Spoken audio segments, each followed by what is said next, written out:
We all know that the world's supply of fossil fuels is rapidly depleting. To meet the energy demands of the future, it is vital that we look into renewable energies such as solar, wind, and biodiesel.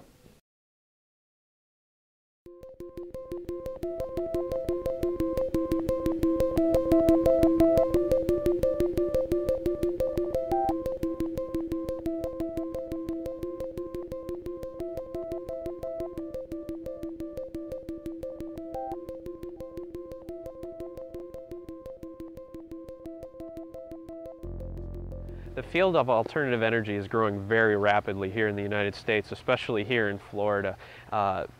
Things such as biofuels, solar, wind technologies, they are expanding rapidly here. New laws and new technologies are being developed that help promote the use of alternative energy. And if it continues on this path, within the next 50 years, we'll have a very high use of alternative energy.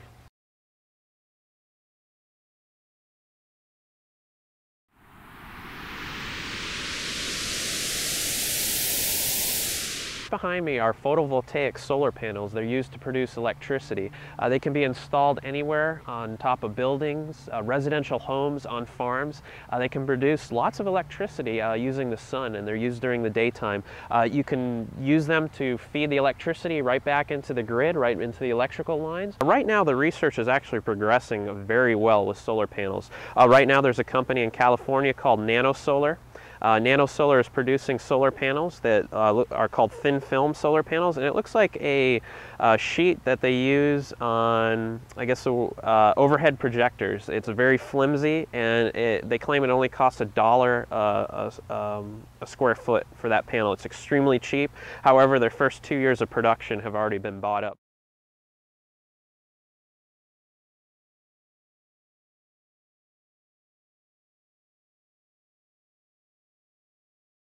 Me is something called a solar wind turbine. This is used extensively in Spain right now. There are many startup companies trying to build this. This can actually be built here in Florida. University of Florida at one time had 3 of these. They were started by Dr. Eric Farber back in the 70s and 80s. He did a lot of research into this. The way it works is cooler air along the ground will actually move into the bottom right here, and there's a black tarp that helps heat the inside up, and it's all glass paneling or clear plastic acrylic paneling. What will happen is the cooler air will move in, and as heat heats up that cooler air, it heats up the air and will move upwards.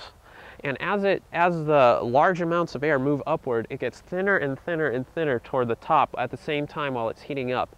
And due to the cooler air heating up, it will actually move faster and at a higher velocity and higher pressure out the top. And at the top, you'll install a wind turbine.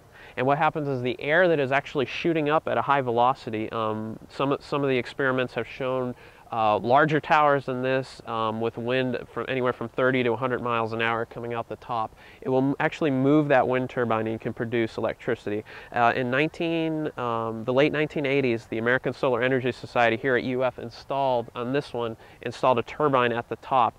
It was a very inefficient design. They didn't optimize this at all, but they were actually able to produce about a kilowatt or so, which is 1,000 watts, enough to light a few light bulbs.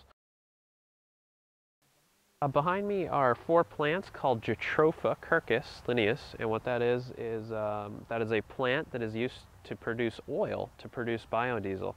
Jatropha is grown extensively in India and China. It is now being introduced in Florida at a few plantations to grow this crop, and it's nicknamed the biofuel crop because it's able to produce seeds.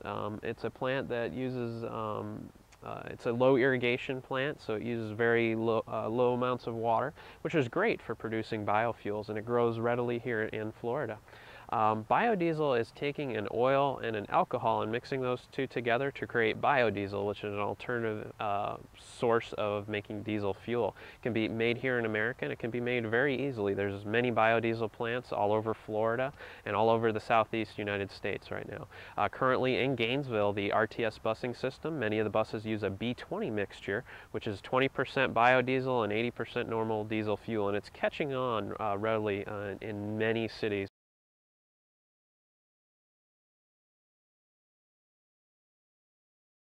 How do you get involved with alternative fuels, or how do you find out more information about solar, wind, or biodiesel? I would say the best suggestion is to go to your local library and just find books on it. There's hundreds of books available on anything related to wind, solar, biodiesel. There's societies all over the internet, the American Solar Energy Society, American Wind Society, anything like that you can actually find.